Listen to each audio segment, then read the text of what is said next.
আমাদের কসবা আজ Mobil cutter ছিল সেনাবাহিনী এবং প্রশাসন আইসা সব দোকানপাটের চাল ভাঙছে, দোকানপাটও ভাঙছে। শুনতেছি এখানে নাকি ড্রেনের কাজ করবে, এই জন্য সব পরিষ্কার করা হয়েছে। কিন্তু যারা সাধারণ মানুষ যারা নাকি ফুটে দোকানদারি করে তারা কিন্তু অনেক কষ্ট হয়েছে এই দোকান ভাঙাতে।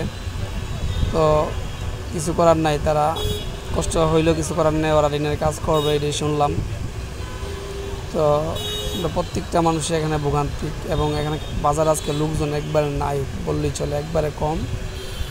আর কসবার অবস্থা দেখেন আপনারা, আগে তো অনেক মানুষ থাকতো, সবাই চটপুরি বেলপুরি এটা খাইতো। আজকে ভাঙচুর করার পরে লোকজনও আসছে কম এবং কসবাটা ফাঁকা ফাঁকা লাগতেছে।